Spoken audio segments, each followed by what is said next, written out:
Yes, sir. Good afternoon, all. Myself, Dr. Shahid Pasha. Currently, I am working as a research fellow clinical at the Center of Excellence, Gandhi, Telangana. Previously, I served as program officer for Accelerate project under YRG Care in collaboration with Johns Hopkins University.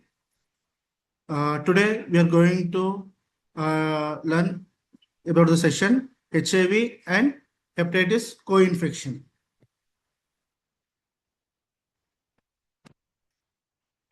So in this session, we will learn about the burden of the disease, that is overall global and national burden of HIV, hepatitis B and hepatitis C.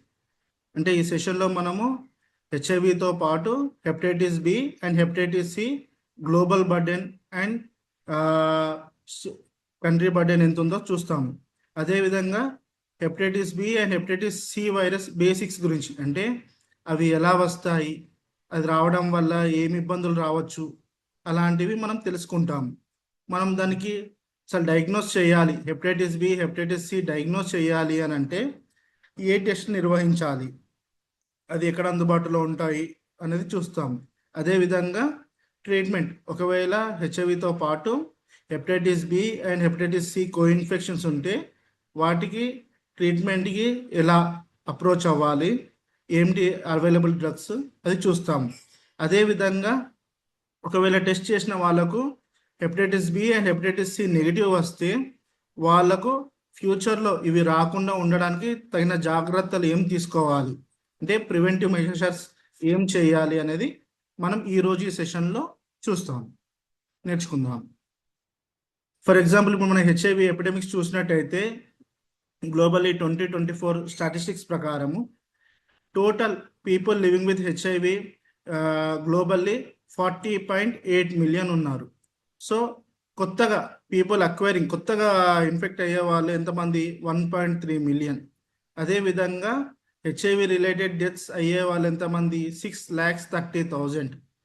అదే దాన్ని మనము ఇంకా age related కానీ gender related కానీ చూసుకున్నట్టుంటే ఒకవేళ 15+ years అడల్ట్స్లో, అంటే మేల్స్లో కానీ ఫీమేల్స్లో కానీ అడల్ట్స్లో మోర్ దెన్ 15 ఇయర్స్ వాళ్ళని చూస్తే అది 39.4 మిలియన్ ఉన్నారు.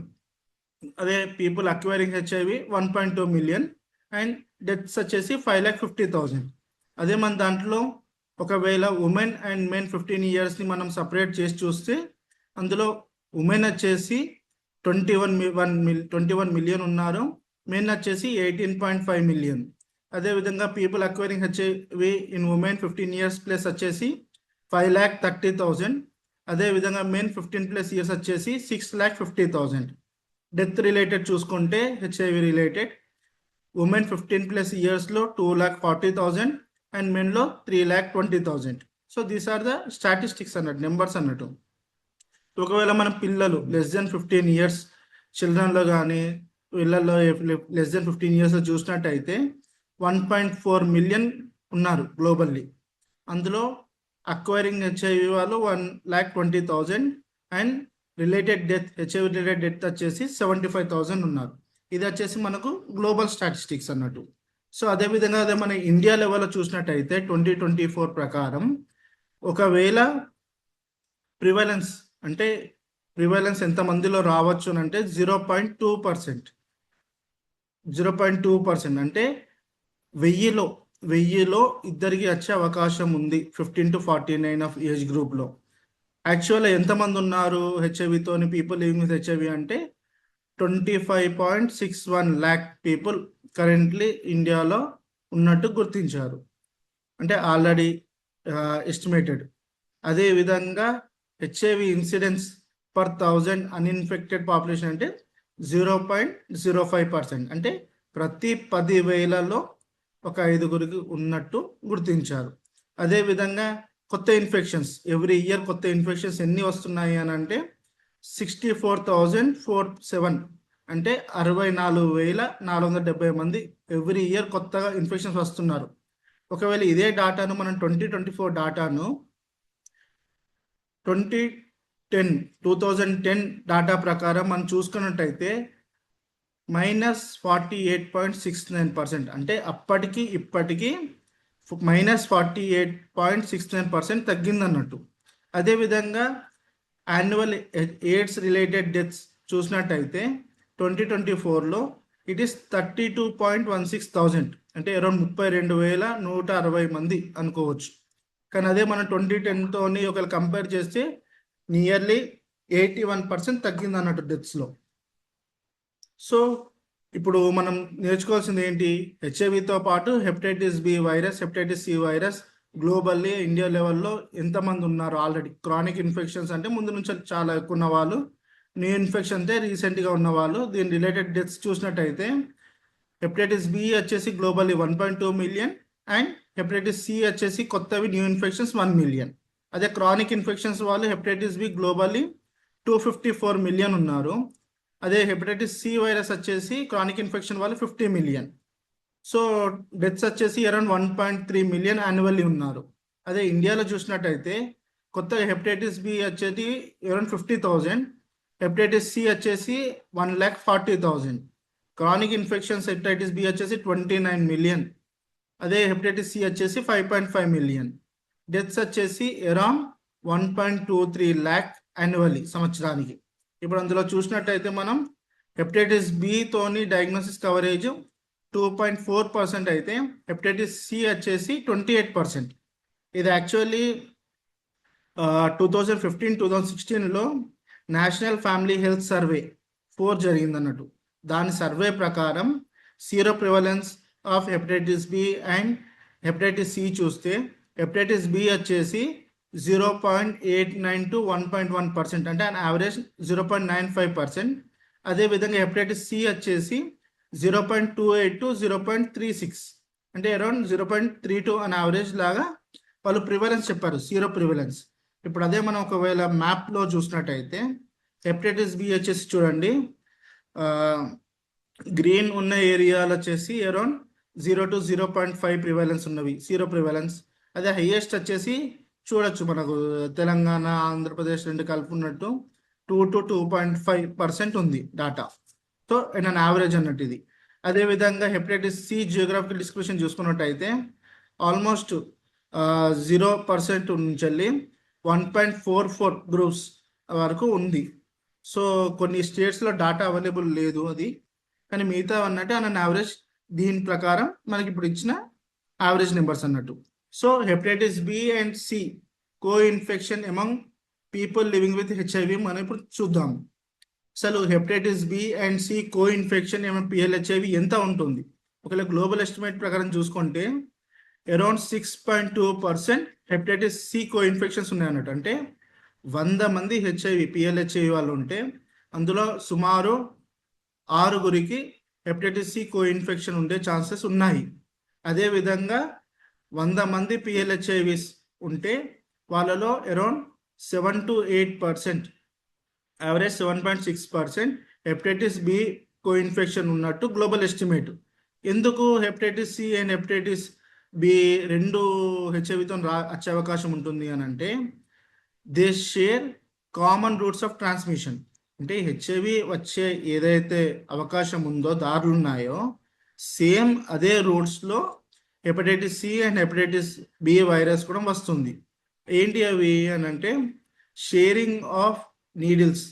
ఇప్పుడు ఇంజెక్టింగ్ డ్రగ్ యూజర్స్లో మనం చూస్తూనే ఉంటాం, ఒకటే నీడిల్ ఒకటే సిరింజ్ని నలుగురు కలిసి తీసుకోవడము, అదేవిధంగా అన్ప్రొటెక్టెడ్ సెక్షువల్ కాంటాక్ట్ అవ్వడము, blood to blood exposure or blood products transfusion చేసుకోవడము, లేదా మదర్ టు చైల్డ్ అంటే తల్లి నుండి బిడ్డకు during pregnancy, during delivery or during post natal వచ్చే అవకాశం ఉండడం. సో ఎవరు దీనికి ఎక్కువ రిస్క్లో ఉన్నారు అని అంటే మోస్ట్లీ హెపటైటిస్ సి వైరస్కి needle and syringes sharing devices చేసేవాళ్ళు, అంటే డ్రగ్ ఇంజెక్టింగ్ చేసుకునే వాళ్ళు ఎక్కువగా రిస్క్లో ఉన్నట్టు. అదే హెపటైటిస్ బి అండ్ సి వచ్చేసి సెక్షువల్ ట్రాన్స్మిషన్లో కూడా వస్తుంది కాబట్టి మోస్ట్లీ ఎంఎస్ఎం వాళ్ళు, men who have sex with men వాళ్ళలో ఇది వచ్చే రిస్క్ అనేది ఎక్కువ ఉంటుంది. సో ఇంపాక్ట్ ఎలా ఉంటుంది అని అంటే హెచ్ఐవి మీద ఈ వైరల్ హెపటైటిస్ వల్ల morbidity and mortality in PLHIV increase అయ్యే ఛాన్స్ ఉంది అన్నట్టు. డ్యూ టు రీజన్స్ అది మనం ఇప్పుడు నెక్స్ట్ కమింగ్ స్లైడ్స్లో డిస్కస్ చేస్తాము. సో ఆల్రెడీ హెచ్ఐవితో పాటు hepatitis C, hepatitis B virus ఏదైనా ఒకటి ఉంటే హెచ్ఐవి అనేది ఎక్కువ ప్రోగ్రెస్ అవ్వడానికి, అదేవిధంగా దానివల్ల వాళ్ళ క్వాలిటీ ఆఫ్ లైఫ్ తగ్గిపోవడము, లేకపోతే వేరే హెల్త్ రిలేటెడ్ ఇష్యూస్ రావడము, లేకపోతే హెచ్ఐవిని అడ్వాన్స్డ్ ఎయిడ్స్ లాగా మారిపోవడము చాలా తక్కువ సమయంలో ఉంటుంది. సో దానికి మనం ఏం చేయాలి? ప్రతి పిఎల్హెచ్ఐవికి కంప్రహెన్సివ్ కేర్ అప్రోచ్ అంటాం. అంటే ఫస్ట్ మనం ప్రివెంట్ లేని వాళ్ళకు ప్రివెన్షన్ ఎలా చేసుకోవాలంటే హార్మ్ రిడక్షన్. ఒకవేళ ఇంజెక్టింగ్ డ్రగ్ యూజర్స్ ఉన్నారు, వాళ్ళకు సేఫ్ నీడిల్ ప్రాక్టీసెస్ ప్రోగ్రామ్స్లో వాళ్ళను రిజిస్టర్ చేసుకొని వాళ్ళకి సర్వీసెస్ అందించాలి. అదేవిధంగా రిస్కీ బిహేవియర్, సెక్షువల్ బిహేవియర్ ఉన్న వాళ్ళకు సేఫర్ సెక్స్ ఎడ్యుకేషన్ ఇవ్వాలి వాళ్ళకు, సో దట్ వాళ్ళకు హెపటైటిస్ బి కానీ హెపటైటిస్ సి కానీ రాకుండా ప్రివెంట్ చేసుకోవడానికి వీలుంటుంది. అదేవిధంగా అందరు పిఎల్హెచ్ఐవిస్కి hepatitis B and hepatitis C అనేది స్క్రీనింగ్ చేయాలి. ఇప్పుడు మనకు ఉంది national viral hepatitis control programme, actually 2018లో స్టార్ట్ అయింది. సో దాని ప్రకారం దాని కింద మనం ప్రతి పిఎల్హెచ్ఐవికి hepatitis B and hepatitis C screening చేసి పాజిటివ్ ఉన్న వాళ్ళను క్లినిక్లకు పంపించేసి ట్రీట్మెంట్ ఇవ్వడం కానీ, నెగిటివ్ వచ్చిన వాళ్ళకు రెగ్యులర్ ఫాలోఅప్ చేయించడం అని చేయాలి. సో ఎవరికైతే హెపటైటిస్ బి అనేది నెగిటివ్ వస్తుందో సో వాళ్ళు హెపటైటిస్ బి వ్యాక్సిన్కి ఎలిజిబుల్ అన్నట్టు. For example hepatitis B negative వచ్చింది, టెస్ట్ చేస్తే మన స్క్రీనింగ్, వాళ్ళకి హెపటైటిస్ బి లేదు, సో మనకి హెపటైటిస్ బి కోసం వ్యాక్సిన్ ఉంది కాబట్టి అలా ఎవరైతే ఎలిజిబుల్ ఉన్నారో వాళ్ళ ఇమ్యూన్ రెస్పాన్స్ ప్రకారం, వాళ్ళ CD4 కౌంట్ ప్రకారం వాళ్ళకి వ్యాక్సినేషన్ డోసేజ్ అనేది అడ్జస్ట్ చేసుకొని ఇప్పించాలి. అదేవిధంగా ఒకవేళ ఆల్రెడీ హెపటైటిస్ బి కానీ సి కానీ పాజిటివ్ వచ్చింది అనుకోండి, వాళ్ళకు ట్రీట్మెంట్ అండ్ కేర్ అంటే హెపటైటిస్ సి అనేది డైరెక్ట్ యాక్టింగ్ యాంటీవైరల్స్తో చాలా వరకు అరౌండ్ మోర్ దెన్ 95% క్యూర్ అవుతాయి. సో అలాంటి వాళ్ళను మనం ట్రీట్మెంట్ ఇప్పించాలి. అదేవిధంగా హెపటైటిస్ బి వైరస్కి యాంటీ రెట్రోవైరల్ థెరపీ సేమ్గా వాళ్ళ వైరస్ అనేది కంట్రోల్గా ఉండేటట్టు ఫర్దర్గా వాళ్ళకు ట్రీట్మెంట్ అనేది ఇప్పించాలి. సో ఒకవేళ మనం ప్రివాలెన్స్ చూసుకున్నట్టయితే హెచ్ఐవి అనేది 2023-24 ప్రకారం ద లీస్ట్ వచ్చేసి ప్రెగ్నెంట్ ఉమెన్లో అరౌండ్ 0.23% అండ్ హైయెస్ట్ వచ్చేసి people with injecting drug users, అంటే ఎక్కువ నీడిల్స్, సిరింజెస్ షేర్ చేసుకోవడం డ్రగ్స్ కోసము అలాంటి వాళ్ళలో మనం అరౌండ్ 8.79% ప్రివాలెన్స్ చూస్తున్నాము. తక్కువలో తక్కువ 0.23 ప్రెగ్నెంట్ ఉమెన్లో. సో ఇంక్రీజింగ్ ట్రెండ్లో చూసుకుంటే మైగ్రెంట్లో కొంచెం ఎక్కువ 0.45%, ట్రక్ డ్రైవర్స్ అంటే బ్రిడ్జ్ పాపులేషన్లో 0.81%, అదే ఫీమేల్ సెక్స్ వర్కర్స్లో కానీ లేకపోతే ఇన్మేట్స్లో కానీ ఎంఎస్ఎంలో కానీ లేదా కీ పాపులేషన్ ట్రాన్స్జెండర్స్లో కానీ అరౌండ్ 1.13, 1.99, 2.12, అదే ట్రాన్స్జెండర్స్లో అయితే 2.84 ప్రివాలెన్స్ అనేది ఉంది అన్నట్టు. సో మనకి ఇది యాక్చువల్లీ హెపటైటిస్ బి కానీ సి కానీ వచ్చే కామన్ రూట్స్ ఏంటి, సిమిలర్ రూట్స్ టు హెచ్ఐవి అని అంటే మెయిన్గా వచ్చేసి sexual transmission, direct contact with body fluids. Next వచ్చేసి మదర్ టు చైల్డ్ అంటే తల్లి నుండి బిడ్డకు డ్యూరింగ్ ప్రెగ్నెన్సీ కానీ, డ్యూరింగ్ డెలివరీ కానీ, or after delivery during breastfeeding కానీ. అదేవిధంగా వచ్చేసి ఇంతకు మనం అనుకున్నట్టు unsafe injections, reuse of needles, syringes కానీ, లేకపోతే sharing of used needles to inject drugs with the infected persons కానీ, లేకపోతే sharing of personal use items like razor's, blades, nail Clippers, tooth brushes, అదేవిధంగా టాటూస్ కోసం కానీ, అదే అన్సేఫ్ సెక్షువల్ ప్రాక్టీసెస్ కానీ, లేకపోతే infected blood and blood contacts transfusion కానీ, అలాంటి దాంట్లో సేమ్ హెచ్ఐవి ఎలా వస్తుందో సేమ్ అదే రూట్స్లో మనకి హెపటైటిస్ బి అండ్ సి వచ్చే అవకాశం ఉంది అన్నట్టు. So HIV and hepatitis B co ఇన్ఫెక్షన్లో ఏం జరుగుతుందో మనం తెలుసుకుందాం. HIV impact on the course of hepatitis B virus ఎలా ఉంటుంది అని అంటే, ఒకవేళ ఇనిషియల్గా ఇన్ఫెక్షన్ అయినప్పుడు higher chances of chronic infection అయ్యేది ఉంటుంది. ఎందుకంటే ఆల్రెడీ వైరస్ ఎక్కువ ఉండడం వల్ల వీకర్ ఇమ్యూన్ రెస్పాన్స్ ఉంటుంది. సో లివర్ ఎంజైమ్ చేంజెస్ మైల్డ్గా ఉన్నా కానీ గ్రేటర్ రిస్క్ ఆఫ్ రియాక్టివేషన్ లేకపోతే హిడెన్ ఇన్ఫెక్షన్ లాంటివి ఉంటుంది. ఒకవేళ ఇంక్రీజ్డ్ వైరస్ లెవెల్స్ లేకపోతే వీక్ ఇమ్యూన్ రెస్పాన్స్ అంటే CD4 లెవెల్ చాలా తక్కువ ఉంది, అదేవిధంగా లివర్ ఎంజైమ్స్ అనేది ఆల్టర్డ్గా ఉన్నాయని అనుకోండి, సో ఫాస్టర్ ప్రోగ్రెషన్ అవుతుంది ఇన్ఫెక్షన్ నుంచి వెళ్ళి సీరియస్ లివర్ డిసీజ్ లాగా, అంటే సిరోసిస్ కానీ లివర్ ఫెయిల్యూర్ కానీ లేకపోతే హెప్టోసెల్యులర్ కార్సినోమా లివర్ క్యాన్సర్ కిందికి అవి ఎక్కువ రిస్క్ ఫర్ డెత్ కాజ్ అవుతుంది అన్నట్టు. అంటే నార్మల్ పబ్లిక్ కన్నా ఆల్రెడీ హెచ్ఐవి ఉండి హెపటైటిస్ బి ఉన్న వాళ్ళకు ఇది ఎక్కువ ప్రోగ్రెషన్ ఉంటుంది, అదేవిధంగా డెత్ అవ్వడానికి ఒక కారణం లాగా కూడా ఉంటుంది.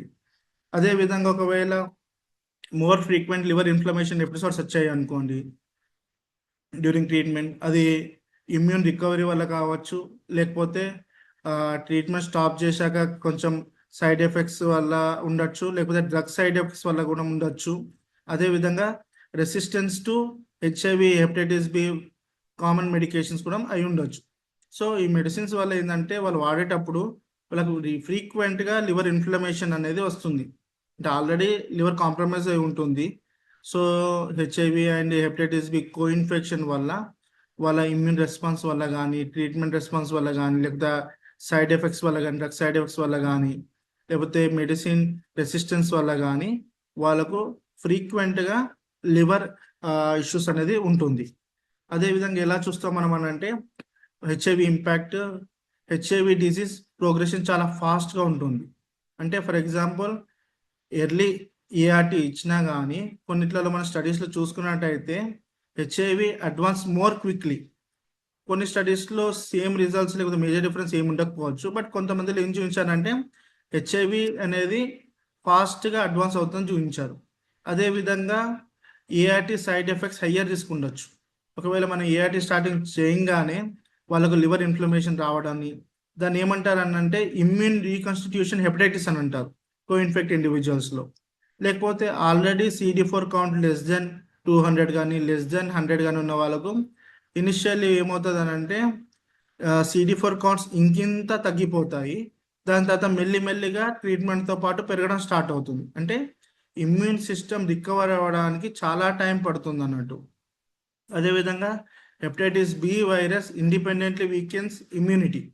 అంటే ఆల్రెడీ మనకి ఏం తెలుసు, హెచ్ఐవి అంటే అది ఇమ్యూనిటీని వీకెన్ చేస్తుంది. హెచ్ఐవి కాకుండా కూడా హెపటైటిస్ బి వైరస్ ఇండిపెండెంట్లీ కూడా ఇమ్యూనిటీని చాలా వీకెన్ చేసేసి ఇమ్యూన్ సిస్టమ్ని డిక్లైన్ చేస్తుంది.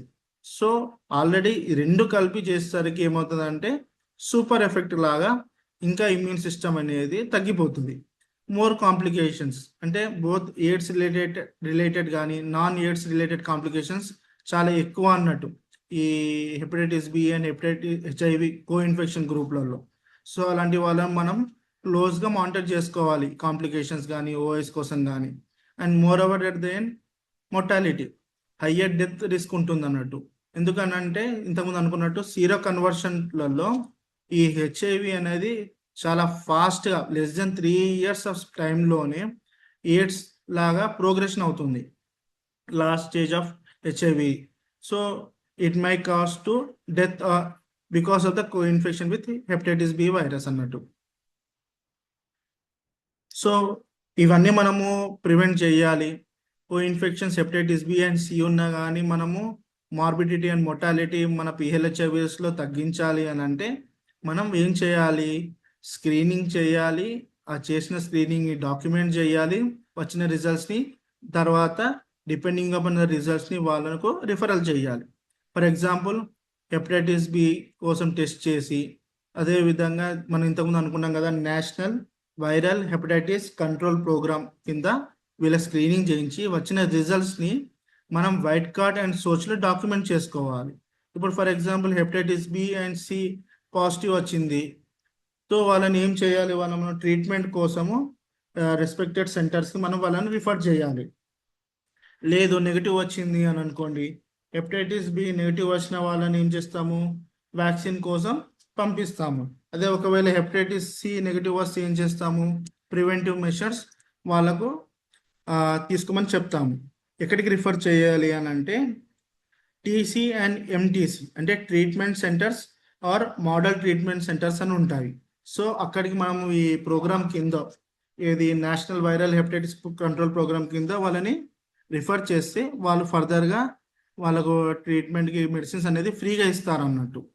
సో ఇంతకుముందు అనుకున్నట్టు హెపటైటిస్ సి వైరస్ టెస్టింగ్ అనేది రిపీటెడ్గా చేస్తుండాలి. ఎవరికి, రిస్క్ బిహేవియర్ ఉన్న వాళ్ళకు.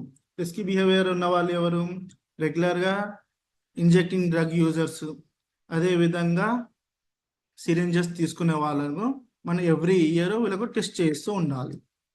సో ఎవాల్యుయేట్ ఎలా చేస్తాం హెపటైటిస్ బి వైరస్ కోఇన్ఫెక్షన్ని? ఫస్ట్ మనం క్లినికల్గా ఎవాల్యుయేట్ చేస్తాం.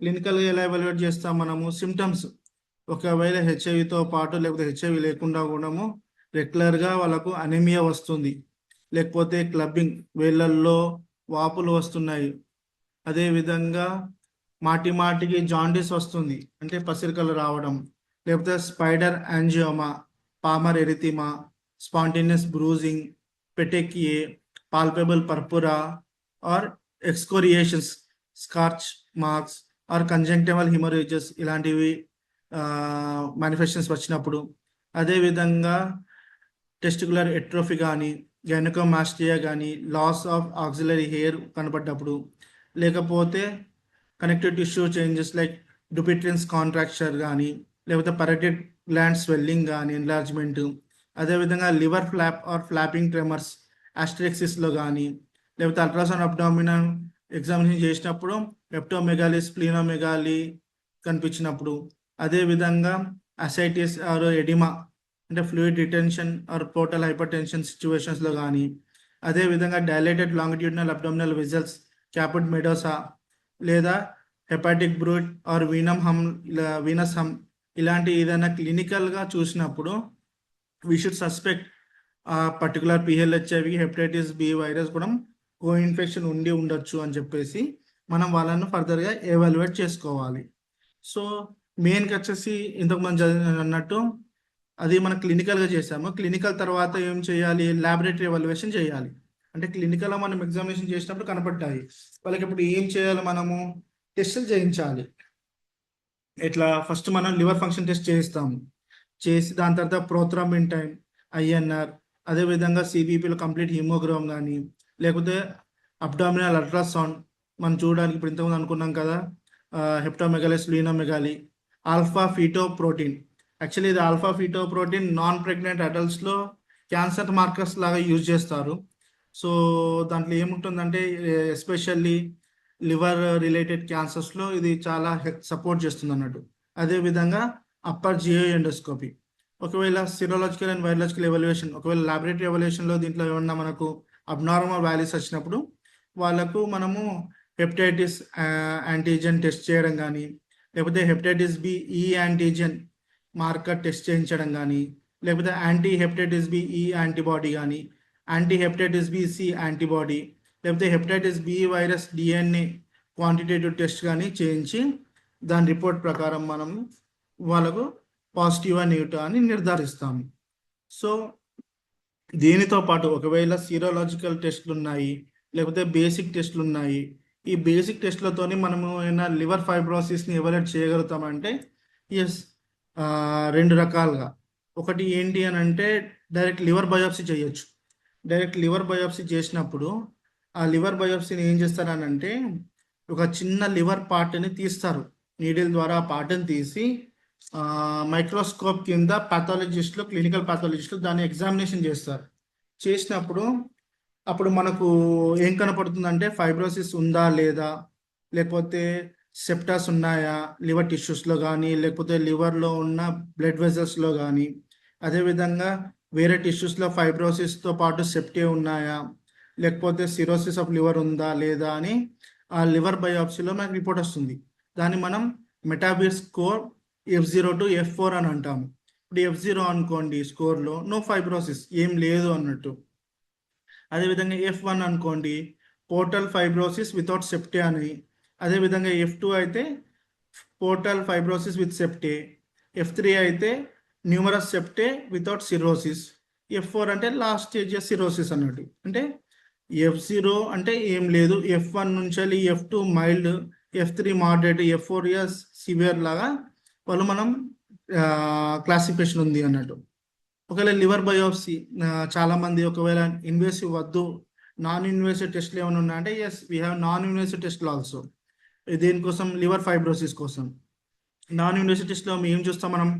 మెయిన్గా చూసేది ఏంటి అంటే ఫైబ్రోస్కాన్ వినే ఉంటాం. ఫైబ్రోస్కాన్ అంటే ఏం లేదు, అది ఏంటంటే ట్రాన్సియంట్ ఎలస్టోగ్రఫీ అన్నట్టు. దాంట్లో ఏం చేస్తారంటే అల్ట్రాసౌండ్ లైక్ స్కాన్ ఉంటుంది, అది లివర్ స్టిఫ్నెస్ని మెషర్ చేస్తారు. ఆ లివర్ స్టిఫ్నెస్ మెషర్ చేసి దాని ప్రకారం రిపోర్ట్ ఇస్తారు అన్నట్టు, లివర్ ఫైబ్రోసిస్ ఉందా లేదా అని. ఇంకేమున్నాయంటే యాప్రీ స్కోర్. యాప్రీ స్కోర్ ఏంటి అని అంటే ఇది యాక్చువల్లీ ఆస్పార్టేట్ అమైనో ట్రాన్స్ఫరేస్ అని లివర్ ఎంజైమ్స్ ఉంటుంది, దాన్ని upper limit of normal value తీసుకొని దాంతోపాటు ప్లేట్లెట్ కౌంట్ తీసుకొని దాని నుంచి సిగ్నిఫికెంట్గా ఫైబ్రోసిస్ ఉందా లేదా సిరోసిస్ ఉందా అనేది మనకు తెలుస్తుంది. అది ఎలా క్యాలిక్యులేట్ చేస్తారనంటే ఇది ఆస్పార్టేట్ అమైనో ట్రాన్స్ఫరేస్ లివర్ ఎంజైమ్ని divided by aspartate amino transferase upper limit normal value, అది వచ్చేసి మనకు అరౌండ్ 35 to 40 ఉంటుంది. దాంతో నుంచి ప్లేట్లెట్స్ని మనం డివైడ్ చేసి ఇంటూ 100 మల్టిప్లై చేస్తాము. సో దీనివల్ల మనకి వచ్చిన స్కోర్ ప్రకారము ఏం చేస్తాము, సిగ్నిఫికెంట్ ఫైబ్రోసిస్ ఉందా అంటే మెటాబిక్ స్కోర్ ప్రకారం F2, F3, F4 ఉందా లేదా సిరోసిస్ F4 ఉందా అనేది మనం వాలిడేట్ చేయొచ్చు. అంటే వితౌట్ లివర్ బయోప్సీ ఇది basic regular investigations like LFT aspartate amino transferase liver enzyme and platelet కౌంట్తోని మనం డిఫరెన్షియేట్ చేసుకోవచ్చు. కానీ దీనికి మళ్ళీ కన్ఫర్మేషన్ కోసం మళ్ళీ మనం ఫైబ్రో స్కాన్ కానీ లేకపోతే లివర్ ఫర్దర్ ఇన్వెస్టిగేషన్ చేయాల్సి ఉంటుంది. అదేవిధంగా ఇంకోటి ఏంటి అంటే FIB4 అంటే ఫైబ్రోసిస్ 4 ఇండెక్స్ అన్నట్టు. ఇది ఎలా చేస్తారు అని అంటే ఇది మోస్ట్లీ వచ్చేసి పేషెంట్ ఏజ్, అంటే ఏజ్ రిలేటెడ్ చేంజెస్ వల్ల కూడా ఎలా ఉంది అని చూడడానికి పేషెంట్ ఏజ్, ఆస్పార్టేట్ అమైనో ట్రాన్స్ఫరేస్తో పాటు అలనైన్ అమైనో ట్రాన్స్ఫరేట్ లివర్ ఎంజైమ్స్ని తీసుకొని దాన్ని మనం ప్లేట్లెట్ని కూడా తీసుకొని ఈ ఫార్ములాలో దాన్ని మనం చూసి మోర్ దెన్ అడ్వాన్స్డ్ ఫైబ్రోసిస్ ఉందా లేదా అనేది చూస్తాం మనం. ఫర్దర్గా ఎలా అని చూడండి. ఇప్పుడు మనం for example cut off values, ఇప్పుడు మనం మాట్లాడుకున్న నాన్ ఇన్వేసివ్ టెస్ట్ ఏవైతే ఉన్నాయో ఆప్రీ అండ్ FIB4, దాంట్లో మనకి ఏం తెలుస్తుంది, సిరోసిస్ అంటే ఫైనల్ లాస్ట్ స్టేజ్ ఉందా, మెటాబిర్ స్టేజింగ్ ప్రకారం F4 లేదా దానికన్నా తక్కువ సిగ్నిఫికెంట్ ఉందా మెటాబిర్ స్కోర్ ప్రకారం మోర్ దెన్ F2, F3, F4లో ఉందా అని చూస్తాము. ఎలా చూస్తాము, ఒకవేళ ఆప్రీ వచ్చేసి లోవర్ కట్ ఆఫ్ 1 లేదా హయ్యర్ కట్ ఆఫ్ 2 ఉంది అనుకోండి, లేదా ఫైబ్రో టెస్ట్లో వచ్చేసి 0.32 to 0.48 ఉంది, అదే ఫైబ్రో స్కాన్లో వచ్చేసి మోర్ దెన్ 11 to 14 ఉంది అని అంటే it is indicative of cirrhosis అన్నట్టు, అంటే మెటాబిర్ ప్రకారం F4 స్టేజ్. అదేవిధంగా ఒకవేళ ఆప్రిస్ లోవర్ కట్ ఆఫ్ స్కోర్ వచ్చేసి 0.5, హయ్యర్ కట్ ఆఫ్ వచ్చేసి 1.5, అదే ఫైబ్రోసిస్ FIB స్కోర్ ప్రకారం ఇండెక్స్ ప్రకారం 1.45 to 3.25 ఉంది, ఫైబ్రో టెస్ట్లో వచ్చేసి 0.58 నుండి 0.75 ఉంది, అదే ట్రాన్సియంట్ ఎలక్ట్రోగ్రఫీ ఫైబ్రో స్కాన్లో మోర్ దెన్ 7 to 8.5 ఉంది అని అంటే ఇట్ వచ్చేసి around F2 to F4 METAVIR classic score ప్రకారం అనుకోవచ్చు మనం. అంటే portal fibrosis with septae, numerous septae without cirrhosis అనేది మనం డిఫరెన్షియేట్ చేసుకోవచ్చు. లేదా ఇంకా స్కోర్ తక్కువ ఉంది అనుకోండి, సేమ్ పోర్టల్ ఫైబ్రోసిస్ వితౌట్ సెప్టే అంటే F1 అనుకున్నాం చూసుకోవచ్చు. సో అలాంగ్ విత్ దిస్ మనం చైల్డ్ పక్ స్కోర్ కూడా క్యాలిక్యులేట్ చేయొచ్చు. మోస్ట్ ఆఫ్ ది టైం మనం చూసే ఉంటాము పేషెంట్ విత్ అటాజినవర్ లా లేకపోతే ఆల్రెడీ లివర్ ఎంజైమ్ సబ్నార్మాలిటీ ఉండి ఆల్రెడీ వేరే ఆల్కహాలిక్ కానీ లివర్ ఇష్యూస్ కానీ ఉన్న వాళ్ళకు మనం చైల్డ్ పక్ స్కోర్ అనేది క్యాలిక్యులేట్ చేస్తాము. ఎలా క్యాలిక్యులేట్ చేస్తాము, ఫస్ట్ ఎన్సెఫలోపతి గ్రేడింగ్ చేస్తాము, దాని ప్రకారం స్కోర్స్ ఇస్తాం అన్నట్టు. ఎన్సెఫలోపతి ఉంది అనుకోండి, ఉంటే grade 1 to grade 2 ఎన్సెఫలోపతి ఉంటే 2 points, అదే grade 3 to grade 4 ఉంటే 3 points. ఎన్సెఫలోపతి లేదు పేషెంట్, ఏం కంప్లైంట్స్ ఏం లేదు, సో నన్ను అన్నప్పుడు 1 పాయింట్. అదేవిధంగా ఎస్ఐటీస్ ఒకవేళ ఏం లేదు అనుకోండి, అప్పుడు మనం 1 స్కోర్ చేస్తాము. లేదు మైల్డ్ టు లేదా కొంచెం ఉంది ఎస్ఐటీస్ కానీ డైరెటిక్స్ ఇస్తే కంట్రోల్ అవుతుంది, అలాంటి వాళ్ళని మనం స్కోర్ 2 అంటాము. అదేవిధంగా డైరెటిక్స్ ఇచ్చినా కానీ అసైటీస్ ఇంకెక్కువనే ఉంది మోడరేట్, అలాంటి వాళ్ళకు మనము స్కోర్ 3 ఇస్తాము. ఆల్బుమిన్ లెవెల్స్ చెక్ చేస్తాము. ఆల్బుమిన్ లెవెల్స్ మోర్ దెన్ 3.5 ఉన్నది అనుకోండి గ్రామ్ పర్ డెసిలీటర్, స్కోర్ 1. లేదా ఆల్బుమిన్ లెవెల్స్ తగ్గుతున్నాయి, so he's losing his proteins అన్నప్పుడు మనం ఏం చూస్తాము, 2.8 టు 3.5 రేంజ్లో ఉంటే స్కోర్ 2, లేదా లెస్ దెన్ 2.8 ఉంటే స్కోర్ 3. అదేవిధంగా total bilirubin levels less than 2 ఉంటే 1, 2 to 3 బిలిరుబిన్ లెవెల్స్ ఉంటే 2, మోర్ దెన్ 3 ఉంటే 3. మాడిఫైడ్ టోటల్ బిలిరుబిన్, అలాంటి వాళ్ళకి ఏంటంటే లెస్ దెన్ 4 ఉంది అంటే నా డ్రగ్స్ మీద ఉన్నారు, మాడిఫైడ్ టోటల్ బిలిరుబిన్ అప్పుడు క్యాలిక్యులేట్ చేస్తాము. మోస్ట్లీ మన అటాజినబర్ ఒక డ్రగ్స్ తీసుకుంటే మనం మాడిఫైడ్ టోటల్ బిలిరుబినే మనం కన్సిడర్ చేస్తాము. అలాంటి వాళ్ళకి ఏంటంటే లెస్ దెన్ 4 ఉంది అనుకోండి 1 తీసుకుంటాము, 4 to 7 ఉంటే 2 స్కోర్స్ తీసుకుంటాము, అదే మోర్ దెన్ 7 ఉంటే 3 తీసుకుంటాము స్కోర్. పిటిఐఎన్ఆర్ వాల్యూస్ ప్రకారం లెస్ దెన్ 4 కానీ లెస్ దెన్ 1.7 ఉంటే స్కోర్ 1, 4 to 6 పీటీ కానీ లేకపోతే ఐఎన్ఆర్ వచ్చేసి 1.7 to 2.3 ఉంది అనుకోండి స్కోర్ 2. అదేవిధంగా ప్రోథ్రోంబిన్ టైం అది మోర్ దెన్ 6 ఉంది అనుకోండి అరౌండ్ 3, ఐఎన్ఆర్ మోర్ దెన్ 2.3 ఉంటే మనం 3 స్కోర్ తీసుకుంటాం. సో ఇలా స్కోర్ చేసుకొని ఒకవేళ ఆ స్కోర్ టోటల్ అంతా అగ్రిగేట్ చేసినప్పుడు అరౌండ్ 5-6 వచ్చింది అనుకోండి, ఇప్పుడు మనం ఆ క్లయింట్ని చైల్డ్ పక్స్ క్లాస్ ఏ అంటాం. ఒకవేళ మోర్ దెన్ 7 to 9 మధ్యలో ఉందనుకోండి చైల్డ్ పక్ క్లాస్ బి కేటగిరీ అని అంటాం. ఒకవేళ మోర్ దెన్ 9 వచ్చింది అనుకోండి అప్పుడు చైల్డ్ ప్లక్ క్లాస్ సి అంటాం. Based upon the class ABC వాళ్ళకు డ్రగ్ ఏది ఇవ్వాలి, లేకపోతే ఉన్న డ్రగ్ని డోసేజ్ ఎలా అడ్జస్ట్ చేయాలి, లేకపోతే ఏ డ్రగ్స్ అవాయిడ్ చేయాలి అనేది ఫర్దర్గా డెసిషన్ తీసుకుంటారు. సో ఇంతకుముందు మనం అనుకున్నట్టు ఒకవేళ చైల్డ్ పక్ స్కోర్ని బేస్ చేసుకొని ఒకవేళ moderate to severe liver disease ఉందనుకోండి అలాంటప్పుడు అబాకివిర్ని అవాయిడ్ చేయాలి. లేదు మైల్డ్ ఉందనుకోండి తక్కువ డోసులో ట్వైస్ డైలీ ఇవ్వాలి. లేదు వేరే డ్రగ్స్ ఆల్రెడీ ఎన్ఎన్ఆర్టిఎస్ లైక్ నివెరెపైన్ ఎఫవిరెన్స్ టాబ్లెట్స్ మీద ఉన్నారనుకోండి అలాంటి వాళ్ళకి ఏంటంటే లివర్ డిజీజ్లో ఉన్న వాళ్ళను అది అవాయిడ్ చేయాలి. అంటే నివెరెపైన్ కానీ ఎఫవిరెన్స్ టాబ్లెట్స్ మీద ఉన్న వాళ్ళను లివర్ డిజీజ్లో టాబ్లెట్స్ ఇవ్వద్దు అని అన్నట్టు. అదేవిధంగా అటాజనవీర్ ఏం చేయాలి, మనము బూస్టెడ్ ఫామ్లో ఉంటే అది లివర్ డిజీజ్ ఇంప్రూవ్మెంట్లో ఇవ్వద్దు, అన్బూస్టెడ్ అటాజనవీర్ ఉన్నది మనం ఇవ్వాలి అన్నట్టు. అదేవిధంగా వచ్చేసి ఫర్ ఎగ్జాంపుల్ లివర్ డిజీజ్లో లొపినవీర్ రిటనోవిర్ ఉన్న డ్రగ్ కాంబినేషన్ని చాలా జాగ్రత్తగా ఇవ్వాలి అన్నట్టు, అంటే రెగ్యులర్ వల్ల మానిటర్ చేస్తూ ఉండాలి. సేమ్ అదే విధంగా mild to moderate liver disease ఉందనుకోండి డార్నవిర్ రిటనోవిర్ మన థర్డ్ లైన్లో ఇచ్చే డ్రగ్ని అది కూడా మనం చాలా కాషియస్గా, లేకపోతే సివియర్ లివర్ డిసీజ్లో ఉంటే అవాయిడ్ చేసుకోవాలి. అదేవిధంగా ఫర్ ఎగ్జాంపుల్ కొంతమంది పేషెంట్స్కి వచ్చేసి మనము సేఫ్ లేకపోతే mild to moderate liver disease ఉంటే ఐఎన్ఎస్టిఎస్ లైక్ డార్నవిర్ రిటనవిర్ ఇలాంటి టాబ్లెట్స్ అనేటివి వాళ్ళకు అవాయిడ్ చేయాలి. ఇంటిగ్రేస్ స్ట్రాండ్ ట్రాన్స్ఫరెన్స్ టాబ్లెట్స్ ఉన్న వాళ్ళకు లైక్ ఏమిస్తాము వాళ్ళకు మనం డాల్టెగ్రేవిర్ కానీ రాల్టవిర్ కానీ అలాంటి పేషెంట్స్కి ఏంటంటే mild to moderate liver disease ఉన్న పేషెంట్స్కి డోస్ చేంజ్ చేయకుండా కూడా ఇవ్వచ్చు సేఫ్గా, ఏవి డాల్టవిర్ కానీ రాల్టవిర్ కానీ.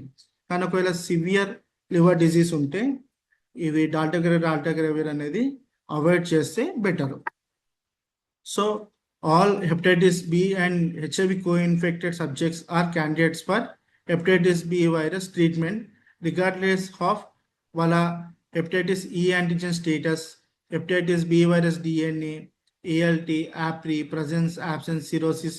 అంటే ఈ గ్రేడింగ్ ఏవి లేకుండా వాళ్ళకు కో-ఇన్ఫెక్షన్ ఉంది అని అంటే that person is eligible for hepatitis B virus treatment. So coinfection ఉన్న ప్రతి ఒక్కరికి ఇవేం స్టేజింగ్ అవసరం లేదు, వాళ్ళకి ఖచ్చితంగా హెపటైటిస్ బి వైరస్ ట్రీట్మెంట్ అనేది ఖచ్చితంగా ఇవ్వాల్సిందే. సో హెపటైటిస్ బి వైరస్కి ఏం ట్రీట్మెంట్ ఇస్తారు, యాంటీరెట్రోవైరల్ ఏం యూస్ చేస్తారా అని అంటే పెగ్ ఇంటర్ఫెరాన్, టీనోఫోవిర్, టీనోఫోవిర్లో కూడా టీనోఫోవిర్ డిస్ప్రాక్సల్ ఫ్యూమరేట్, అదేవిధంగా ఇంటికావిర్, ఎంట్రిసిటబైన్, టెల్బివుడైన్, లామివుడైన్, అదేవిధంగా టీనోఫోవిర్ ఆల్ఫానెమైడ్, అడిఫోవిర్ ఈ టాబ్లెట్స్ యూజ్ చేయొచ్చు. సో కొన్ని టాబ్లెట్స్ ఏంటి అంటే హెపటైటిస్ బికి అండ్ హెపటైటిస్ హెచ్ఐవికి కామన్గా యాక్ట్ చేస్తాయి. ఇప్పుడు మనం టీనోఫోవిర్ చూసుకున్నట్టయితే పొటెన్సీ అగైన్స్ హెపటైటిస్ బి కూడా హైయే ఉంది, అదేవిధంగా హెచ్ఐవి కూడా హైయే ఉంది. సో ఇలాంటివి ఇంకోటి ఏముంది ఎంట్రిసిటబైన్, అది మనకు హెపటైటిస్ బికి వైరస్ కోసం మోడరేట్ ఉన్నా కానీ హెచ్ఐవి కోసం హై ఉంది. అదేవిధంగా టీనోఫోవిర్ ఆల్ఫానమైడ్ చూసుకున్నట్టయితే హెపటైటిస్ బి వైరస్కుని హెచ్ఐవికి హై ఉంది. సో అందుకే depending upon their potency against hepatitis B virus and activity against HIV, so resistant బ్యారియర్ని కూడా కన్సిడర్ చేస్తూ మనం దీని ప్రకారం వాళ్ళకు ఏ డ్రగ్ సూటబుల్ అనేది మనం డెసిషన్ తీసుకోవాలి. So ART guidelines for HIV and hepatitis B coinfection ప్రివెన్షన్స్కి ఏముంది, అసలు వాళ్ళకి ఏఆర్టీ ఎప్పుడు స్టార్ట్ చేయాలి? Start ART in all people with HIV no matter of CD4 stage of disease age or group, అంటే ట్రీట్ ఆల్ పాలసీ. మనకు HIV వచ్చింది so ART start చేయాల్సిందే. CD4 తక్కువ ఉందా లేకపోతే వేరే ఏదైనా స్టేజ్ డిసీజ్ ఉందా కానీ ఏఆర్టీ అనేది మనం స్టార్ట్ చేస్తాం. కానీ చాయిస్ ఆఫ్ ట్రీట్మెంట్ ఏమి ఇస్తాము మనం రెండిటికి, హెచ్ఐవికి అండ్ హెపటైటిస్ బికి రెండింటికి పనికొచ్చే టాబ్లెట్ని వాడతాం. ఇప్పుడు మనకి ఇచ్చేది ఏంటి tenofovir, lamivudine, dolutegravir. So TLD regimen is very much suitable for both HIV and hepatitis B. ఇందులో టీనోఫోవిర్లో కూడా ఏమి ఇస్తున్నాం మనం టీనోఫోవిర్ డిస్ప్రాక్సిల్ ఫ్యూమరేట్ ఇస్తున్నాం ఇప్పుడు ప్రజెంట్.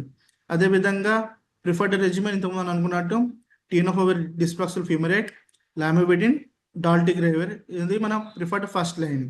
ఒకవేళ డ్యూ టు అదర్ రీజన్స్ టీనోఫోవిర్ మనం యూజ్ చేయలేము, టీనోఫోవిర్ కాంట్రాఇండికేటెడ్ ఉంది, సో అలాంటి వాళ్ళకి ఏం చేస్తాము లైక్ నెఫ్రోటాక్సిటీ అలా ఆల్రెడీ ఉంది, సో అలాంటి వాళ్ళకి ఏం చేస్తాం మనము TDF టీనోఫోవిర్ డిస్ప్రాక్సిల్ ఫ్యూమరేట్ని అబాకివిర్తో రిప్లేస్ చేయాలి.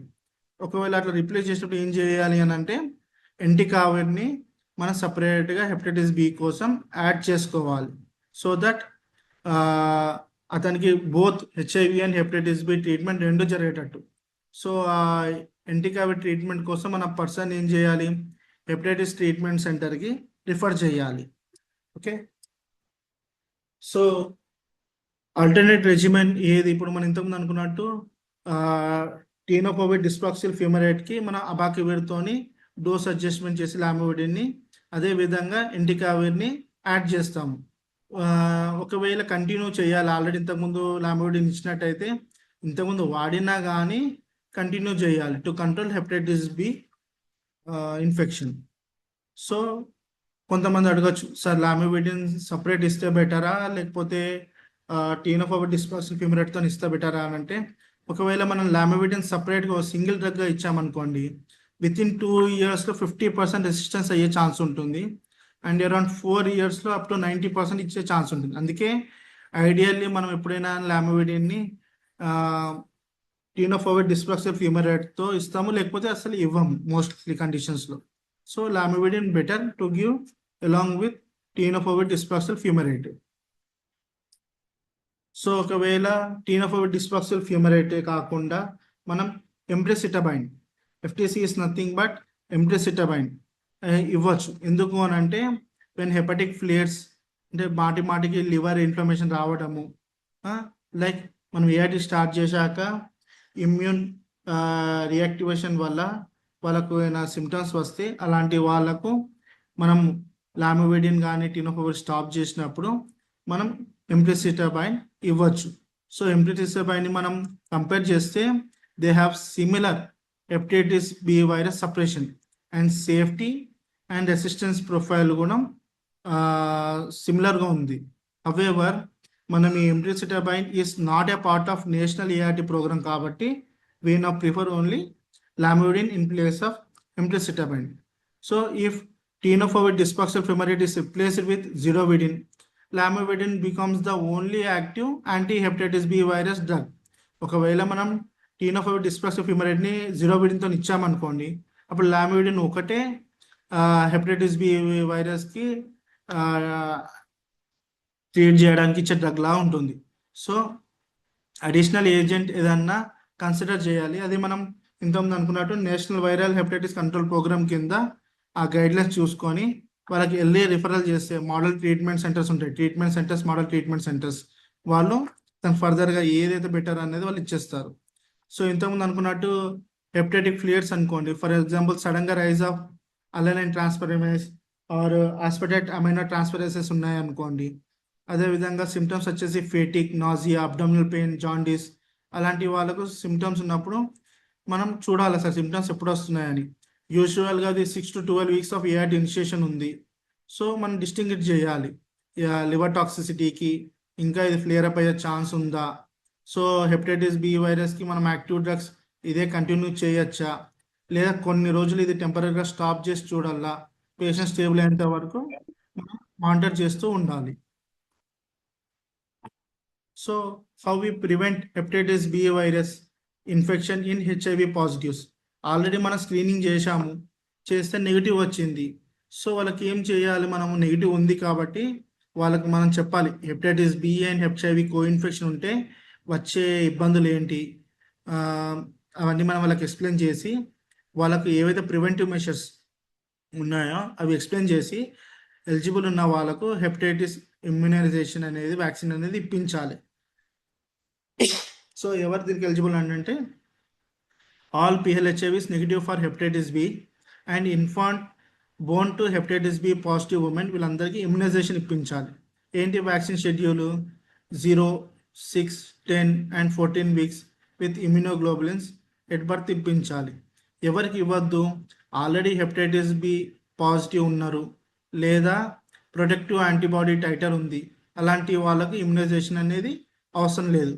బట్ ఏంటంటే మనం రెగ్యులర్గా ఇచ్చే హెపటైటిస్ బి వ్యాక్సిన్ ఏదైతే ఉంటుందో దాని రెస్పాన్స్ ఇన్ PLHIV వాళ్ళలో చాలా తక్కువ ఉంటుంది అన్నట్టు. అంటే అరౌండ్ 20 to 70% మాత్రమే దాని ఇంప్రూవ్మెంట్ అనేది ఉంది. మిగతా ఒక జనరల్ పాపులేషన్ చూసుకుంటే మోర్ దెన్ 70 to 90%, 95% అనేది వ్యాక్సిన్ అనేది ప్రివెంట్ చేస్తుంది. కానీ ఎవరికైతే హెచ్ఐవి కోఇన్ఫెక్షన్ ఉందో వాళ్ళలో ఓన్లీ 20 to 70% మాత్రమే రెస్పాన్స్ ఉంటుంది. అదేవిధంగా లో CD4 కౌంట్ ఉన్న వాళ్ళలో కూడా రెస్పాన్స్ అనేది చాలా తక్కువ ఉంది. సో డిపెండింగ్ ఈ డేటాను మనం డాక్యుమెంట్ చేసుకొని వాళ్ళని స్క్రీనింగ్ చేసింది, ట్రీట్మెంట్ చేసింది, వ్యాక్సినేషన్ చేసింది, ఇదంతా మనం వైట్ కార్డ్లో డాక్యుమెంట్ చేస్తూ ఉండాలి మన ఏఐటి సెంటర్లో. So prevention of hepatitis B and HIV positives వచ్చేసి HIV and hepatitis B testing చేయించాలి. దాని తర్వాత గుడ్ హైజీన్ ప్రాక్టీసెస్, అదేవిధంగా safe sex practices, avoid needle sharing and infant vaccination చేయించాలి. ఇప్పుడు మనం హెపటైటిస్ సి కో ఇన్ఫెక్షన్ చూద్దాం. HIV and hepatitis C co infection. For example మనం న్యాచురల్ హిస్టరీ తీసుకొని ఉంటే acute HIV HCV acute hepatitis C virus infection వచ్చినప్పుడు నార్మల్గా చాలా వరకు 15 to 45% అది యాక్టివ్ కండిషన్లోనే రిజాల్వ్ అయిపోతుంది. కానీ అరౌండ్ 55 to 85 మెంబర్స్లో అది క్రానిక్ హెపటైటిస్ సి అయ్యే ఛాన్స్ ఉంటుంది. ఎందుకు అని అంటే because of the co infection కూడా అయి ఉండొచ్చు, లేకపోతే due to immune reaction of the person to person change అవుతుంది. సో క్రానిక్లో అరౌండ్ 50 to 85లో కూడా అరౌండ్ 85 to 90% స్టేబుల్గా ఉండొచ్చు క్రానిక్లో. అంటే చాలా వరకు ఉంటుంది కానీ దానివల్ల ఎక్కువ ఎఫెక్ట్ ఏం అవ్వకపోవచ్చు. కానీ అరౌండ్ 10 to 15% క్లయింట్స్లో ఇది సిరోసిస్ అవుతుంది. ఇది సిరోసిస్ స్లోలీ ప్రోగ్రెసివ్ అనేది అరౌండ్ 75% ఉంటుంది. కానీ 25%లో లివర్ క్యాన్సర్స్ లైక్ హెప్టోసెల్యులర్ కార్సినోమా లేదా లివర్ ఫెయిల్యూర్లో అరౌండ్ ల్యాండ్ అవుతుంది అది. సో అందుకే మనం హెపటైటిస్ బితో పాటు హెపటైటిస్ సిని మనం స్క్రీనింగ్ చేస్తున్నాము. సో ఇంపాక్ట్ ఏముంటుంది ఈ హెచ్ఐవి కో ఇన్ఫెక్షన్ వల్ల అంటే లైక్ హెపటైటిస్ బి వల్ల కూడా లివర్ డిజీజ్ని ఇది యాక్సిలరేట్ చేస్తుంది. అంటే ఇంకా ఫాస్ట్ చేస్తుంది లివర్ డిజీజ్ని. అదేవిధంగా కాగ్నిటివ్ అండ్ సైకాట్రిక్ ఫంక్షన్ని చేంజ్ అవుతున్నాయి. క్వాలిటీ ఆఫ్ లైఫ్ తగ్గిపోతుంది. అంటే వాళ్ళు డిప్రెషన్లకు లోన్ అవ్వడము, లేదా వేరే మెటబాలిక్ ఇన్సిడెంట్స్ లైక్ డయాబెటీస్ ప్రివాలెన్స్ ఎక్కువ అవ్వడము, అదేవిధంగా హెప్టోటాక్సిసిటీ ఇంక్రీజ్ అవ్వడము అనేది జరుగుతుంది. సో జనరల్గా మనకు ఒకవేళ పబ్లిక్లో కానీ మన పిఎల్హెచ్ఎస్లో కానీ ఒకవేళ డిప్రెషన్, డయాబెటీస్, లేకపోతే chronic kidney disease or mixed cryoglobulinemia, అదే beta cell non Hodgkin's lymphoma, idiopathic thrombocytic purpura, so platelets తగ్గిపోవడం, ఇలాంటి మనం కండిషన్స్ చూసుంటే మనం ఇవి extra hepatic manifestations of hepatitis C virus అని అనుకొని వాళ్ళకు హెపటైటిస్ సి స్క్రీనింగ్ చేయించాలి. సో ఏం చేయాలి మనం దీనికి స్క్రీనింగ్ అని అంటే, all PLHIVs should be screen for hepatitis C virus, especially with risk factors. ఇంతకుముందు నేను అనుకున్నట్టు ఐడియోస్, drug users, sharing needles and sharing syringes వాళ్ళకు వీళ్ళ కంపల్సరీ మనము రెగ్యులర్లీ స్క్రీన్ చేస్తూ ఉండాలి. ఆ స్క్రీన్ చేసినప్పుడు ఏం టెస్ట్ చేస్తారు? ELISA, third generation ELISA test అనేది ఇనిషియల్గా చూస్తారు.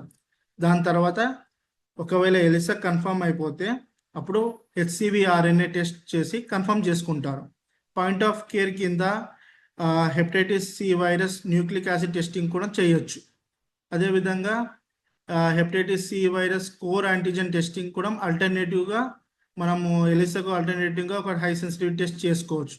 అప్పుడప్పుడు ఎలిసాలో ఫాల్స్ నెగిటివ్స్ కూడా వస్తాయి. ఎందుకు అని అంటే పేషెంట్ విండో పీరియడ్లో ఉండడం కానీ, లేకపోతే ఇమ్యూనో కాంప్రమైజ్ ఇండివిజువల్స్లో ఇది ఫాల్స్ నెగిటివ్ ఇచ్చే అవకాశం ఉంది. సో అందుకే ఒక్కసారి ఫాల్స్ నెగిటివ్ వచ్చినాయి కానీ మనం వాళ్ళకి రెగ్యులర్గా మనం టెస్ట్ చేస్తూ ఫాలోఅప్ చేస్తూ ఉండాలి. అదేవిధంగా మనం క్లినికల్ ఎగ్జామినేషన్ చూసుకోవాలి. సో మనం పేషెంట్స్ని ఎలా ఎవాల్యుయేట్ చేయాలి? పేషెంట్స్ మనం ఫస్ట్ వచ్చేసి క్లినికల్ ఎవాల్యుయేషన్ చేస్తాము. ఈ క్లినికల్ ఎవాల్యుయేషన్ ఏం చూస్తాం మనం? వాళ్ళ హిస్టరీ, ఫిజికల్ సిమ్టమ్స్ ఎగ్జామినేషన్ చేసినప్పుడు ఏమైనా సిమ్టమ్స్ ఉన్నాయా, ఫిజికల్ ఎగ్జామినేషన్లో మనం జాండిస్ రిలేటెడ్ సిమ్టమ్స్ అయినా కనబడుతున్నాయా, పెటికియా ఉన్నాయా, లేదా హెప్టోస్ప్లీనోమెగాలీ ఉందా, ఇవన్నీ ఎవాల్యుయేట్ చేశాక వాళ్ళకు మనం టెస్ట్లు చేయిస్తాము. నార్మల్ ఎల్ఎఫ్టి కానీ, అదేవిధంగా ప్రోథ్రాంబిన్ టైం, కంప్లీట్ హిమోగ్రామ్ ఎలా ఉందని బేసిక్ ఇన్వెస్టిగేట్ చేయించి, అదేవిధంగా వీలైతే వాళ్ళకు ఇమేజ్ స్టడీస్, అల్ట్రాసౌండ్ అబ్డామెన్ కానీ ఎండోస్కోపీ కానీ చేసి చూస్తాము. కొందరు ఏమి అవైలబిలిటీ ఉంటే ఆల్ఫా ఫీటో ప్రోటీన్ టెస్ట్ చేసి లివర్ క్యాన్సర్ మార్కర్ లాగా ఇది మనకు సపోర్ట్ చేస్తుంది. సో అది కూడా చూస్తాము. ఒకవేళ దీంట్లో కూడా మనకు చేంజెస్ వచ్చాయి, అబ్నార్మాలిటీస్ ఉన్నాయి అని అంటే we go for liver fibrosis assessment. ఇంతకుముందు మనం అనుకున్నట్టు ఫైబ్రో స్కాన్ కానీ, లేకపోతే నాన్ ఇన్వేసివ్ ఇన్వెస్టిగేషన్స్ యాప్రీ కానీ, లేకపోతే ఫైబ్రోసిస్ 4 కానీ టెస్ట్ అనేది చేస్తాం మనం. అదేవిధంగా హెపటైటిస్ ఒకవేళ అది మనకు పాజిటివ్ వచ్చింది, మనకు కన్ఫర్మేషన్లో ఉంది అని అంటే దాన్ని కన్ఫర్మ్ చేసుకోవడానికి హెచ్సివి ఆర్ఎన్ఏఎస్ఏ కూడా చేస్తాం, ఆర్ఎన్ఏ లెవెల్స్ ఎన్ని ఉన్నాయని, లేదా ఖచ్చితంగా హెచ్సివి ఉందా అని జీనోటైప్ టెస్టింగ్ కూడా మనం చేస్తాం మనం. సో ఒకసారి హెచ్సివి మన పాజిటివ్ వచ్చింది, సో దానికోసం ఏం చేయొచ్చు మనము? హెపటైటిస్ సి కోసం డ్రగ్స్ ఉన్నాయి, ఆ డ్రగ్స్ ఇచ్చేసి మనం ట్రీట్మెంట్ చూసుకోవచ్చు అన్నట్టు. మనకు alike from HIV and hepatitis B, hepatitis C ఇది ఓరల్ డైరెక్ట్ యాక్టింగ్ యాంటీవైరల్స్తో చాలా వరకు తగ్గిపోతుంది. ఇట్స్ క్యూర్ అనేది మోర్ దెన్ 95% ఉంది అని అంటూ. సో ఏమున్నాయి డ్రగ్స్ అని అంటే పెగైలైటెడ్ ఇంటర్ఫెరాన్, ఆల్ఫా 2A 2B, అదేవిధంగా రిబావిరిన్, అదేవిధంగా ఇంతకుముందు అనుకున్నట్టు డైరెక్ట్ యాక్టింగ్ యాంటీవైరల్స్, వీటిలతో మనం ట్రీట్మెంట్ ఇస్తాము. సో ఇంతకుముందు అనుకున్నట్టు direct acting antivirals for HCV ఏమేమి ఉన్నాయి? Drugs potency, genotypes specificity, genetic barrier, drug interaction, side effects పెట్టేసి NS3-4A protease inhibitors, NS5A polymerase inhibitors, NS5B nucleotide or nucleoside polymerase inhibitors, అదేవిధంగా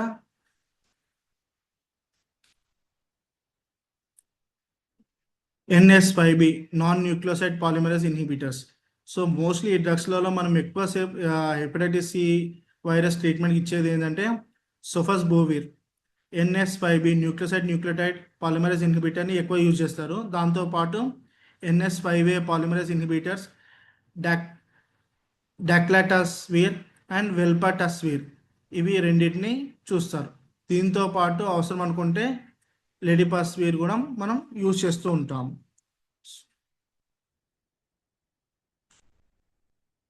so ఇంతకుముందు మనం అనుకున్నట్టు పేషెంట్స్ని మనం కేటగరైజ్ చేస్తాం అన్నట్టు, డిపెండింగ్ అపాన్ సిరోసిస్ లేకపోతే చైల్డ్ పక్ స్కోర్, వాళ్ళని 3 కేటగిరీస్ చేస్తాము.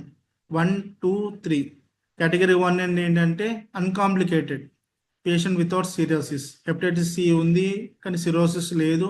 సో వాళ్ళను అన్కాంప్లికేటెడ్గా చూసి వాళ్ళకు sofosbuvir, daclatasvir 400 mg 60 mg up to 12 weeks of duration ట్రీట్మెంట్లో ఇస్తాము.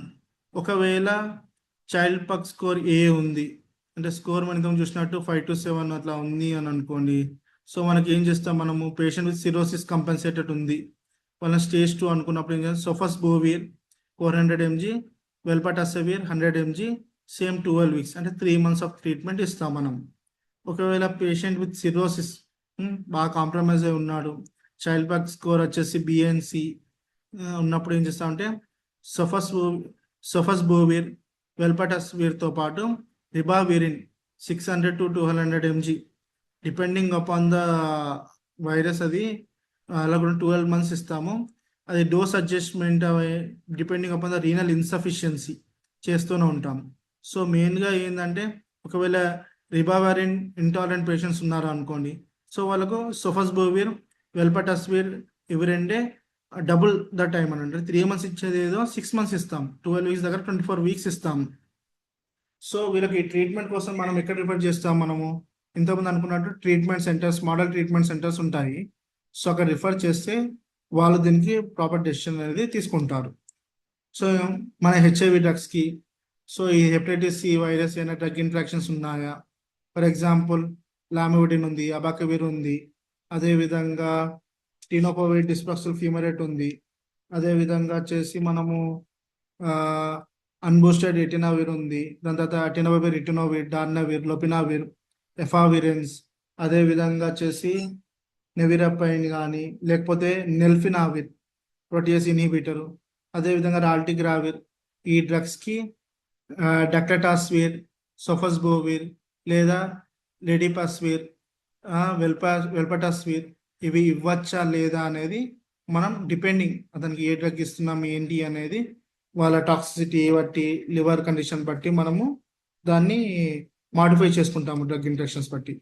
సో ఓవరాల్గా హెచ్ఐవి అండ్ హెపటైటిస్ కోఇన్ఫెక్షన్ ఉన్న వాళ్ళకు ఈ డైరెక్ట్ యాక్టింగ్ యాంటీవైరల్స్ ఏవైతే మనం ఇంతకుముందు డిస్కస్ చేశామో, సోఫస్బోవిర్, డాక్లాటాస్విర్, వెల్పాటాస్విర్, రిబావిరిన్, ఇవన్నీ హెపటైటిస్ సి పాజిటివ్ ఉన్న వాళ్ళకు ట్రీట్మెంట్కి యూజ్ చేస్తాము.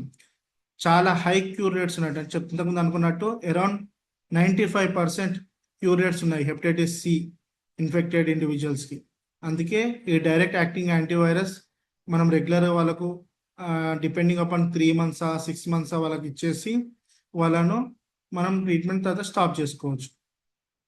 సో వీళ్ళని ఎక్కడికి లింక్ చేయాలి అని అంటే ఆల్ పిఎల్హెచ్ఐవిస్, ఎవరికైతే ఇది హెపటైటిస్ సి అనేది పాజిటివ్ వచ్చిందో వాళ్ళందరినీ మనం ఇంతకుముందు అనుకున్నట్టు ట్రీట్మెంట్ సెంటర్స్, ఈ model treatment centres, national viral hepatitis control programme కింద ఎక్కడెక్కడ సెంటర్స్ ఉన్నాయో అక్కడికి మనం లింక్ చేసేయాలి. సో మోస్ట్లీ వచ్చేసి మనం ఇప్పుడు ఏం నేర్చుకున్నాము, పిఎల్హెచ్ఐవిస్, హెపటైటిస్ బి వైరస్ కానీ హెపటైటిస్ సి వైరస్ కానీ ఉందా లేదా అని మనం ఫస్ట్ స్క్రీనింగ్ చేస్తాము మన దగ్గర. ఆ స్క్రీనింగ్ చేసి ఒకవేళ హెపటైటిస్ బి లేదు అనుకోండి వాళ్ళకు vaccination ఇప్పిస్తాము.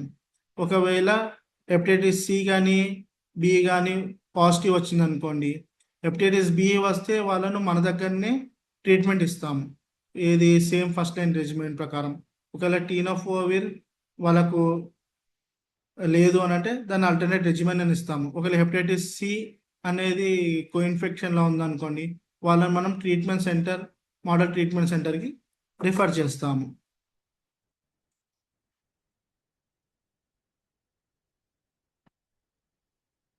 Any questions?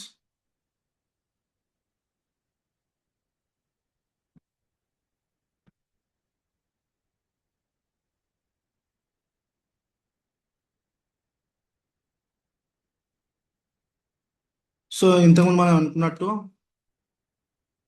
Hello.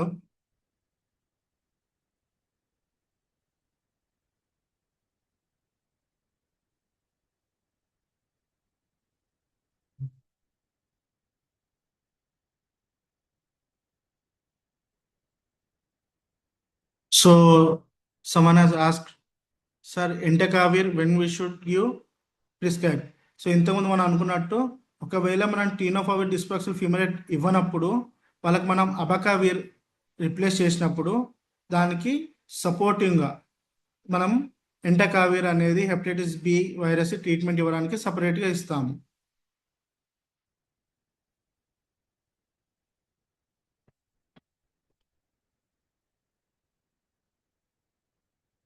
Questions?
Hello. Any questions from the participants?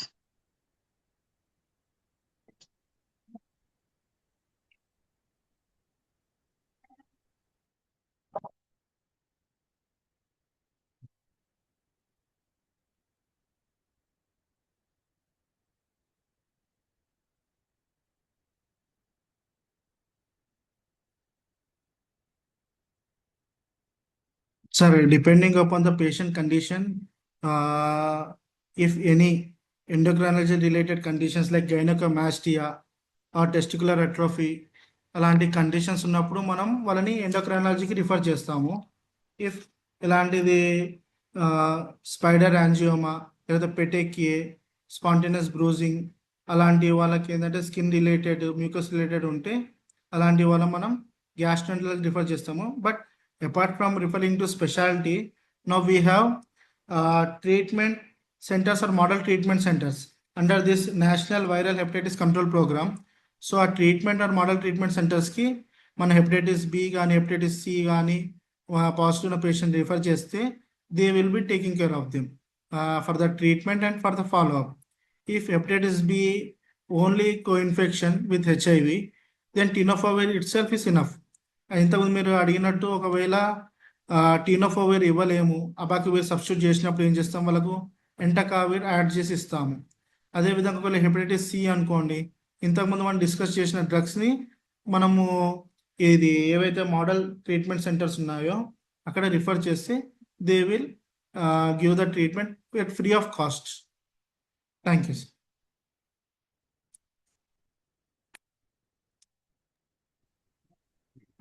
Any questions from the participants? Mic access has been given to all.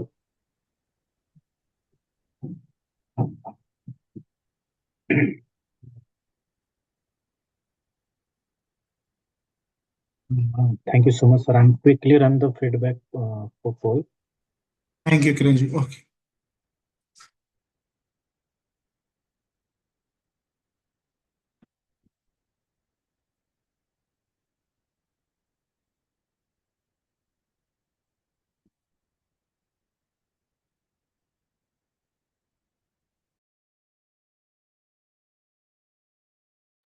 Please fill the feedback form before leaving the meeting.